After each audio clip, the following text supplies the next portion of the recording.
don't have to think about it. Because Slavic people still couldn't negotiate with Hexacut. Then we have occlusal surface, occlusal plane. We have this plane also, which I don't know why we use. And we have idealized occlusal plane. Look, why I think it is very important to see idealized occlusal plane, because sometimes it will help you to decide what to do with upper, lower teeth, with anterior, posterior teeth. Because idealized plane, I think it's a nice reference for us, because it is very nice reference for aesthetics, the incisal display, and very nice reference for the posterior teeth from the point of view of the disocclusion, because the vertical position of molars would affect the way they are going in disocclusion. So actually with Panayotis case, it's very close. Look, it's not bad at all. But look here, if you would use the articulator, from which plane would be more beautiful appearance of the models in the articulator, for camper or for a Frankfurt horizontal? I would say occlusal, but it must be Frankfurt. Frankfurt looks better for him, yes? Because if you would make the mountain on camper, it will be too inclined.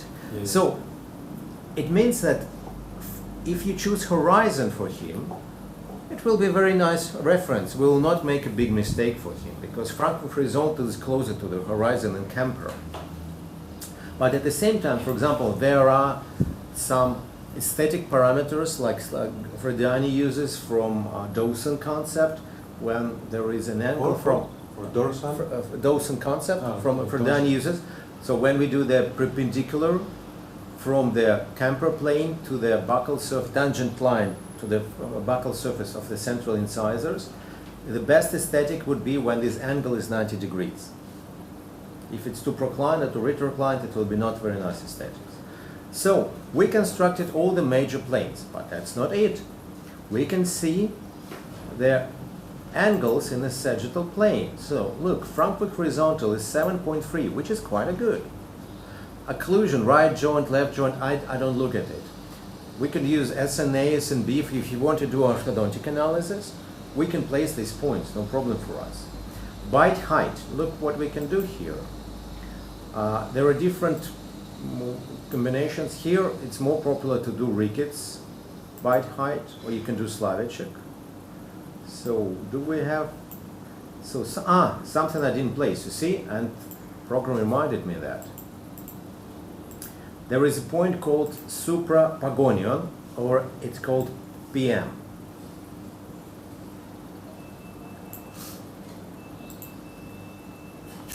This is a point between the most prominent part of the chin and most internal part of the chin, point B. So it's very subjective. I think this is point B. This is most prominent part. Do you agree that's somewhere in the middle? Yeah, okay. Let's see how they describe it. The point of transition from a convex to a convex surface of the front. So it's like an S shape. So if you have the imagination, you can draw the S letter. So somewhere in the middle, when concave is going for the convex, that's the PM point. It's an important point for everybody, especially for prosthodontists and especially in edentulous jaws, because you don't have any other reference about the bite height, only the appearance of the face. But this point might help you, especially in the long 4 cases, like when you have implants and you want to see whether the bite height is anatomical or not for the patient. So, and let's see, having this point, look, I see red and green. I see that his bite height actually higher than his normal range, which is good to know, because it means that if I want to do prosthetics and Panayotis, I would think twice to raise his VDO, vertical dimension of occlusion, because he is good in it. He doesn't need raising of the bite. Or even if he does, it's not a problem to raise it. It's just we have to be aware what should we expect. So it's very good to know that. Or if you see that it is decreased, you can tell the patient, well, I see it by your face. We know it all the time.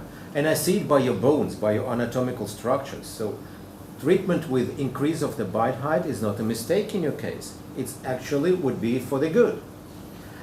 But also what we can do is, I don't know, it's very fashionable right now to do Shimbachi analysis. You know this analysis? What? Shimbachi. There are guys who do veneers prepless, and they use this analysis to sell veneers to the patients.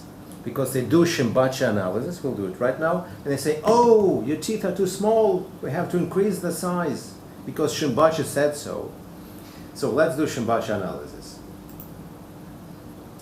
Shimbachi analysis actually is American analysis, that's why it's not very good for Europeans.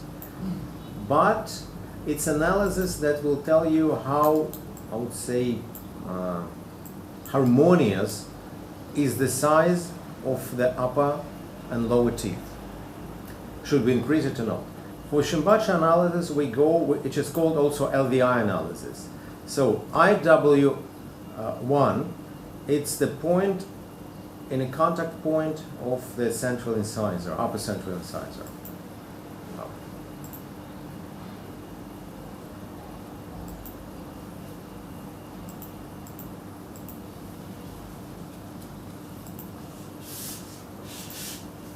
Okay, IW2 is distal point. LVI1 is the gingiva zenith, or gingiva zenith of the upper incisor. LVI2 is gingiva zenith, but I will not put it in the zenith, because you see there is a recession here. I will put it here, of the central incisor of the lower jaw. So we place the points here, and let's look what these points will tell us. So we go here, analysis of incisors, and it's LVI index, Shimbachi. So, real index is 21.1. Calculated is 20.8. From American standpoint, Panayotis is ideal. He doesn't need to increase the size of his incisors. Actually, we see that, yes? Yeah. But we have the proof as well. Or if the teeth are worn out, you have to see what will be the ideal proportion, for example. It will help you.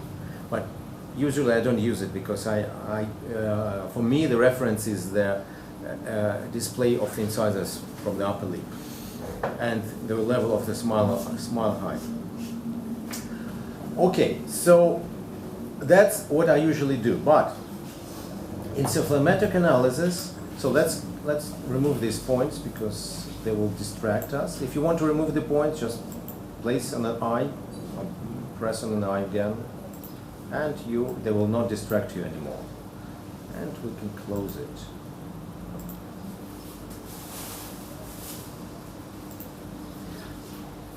Experimental is when you want to place points on your own.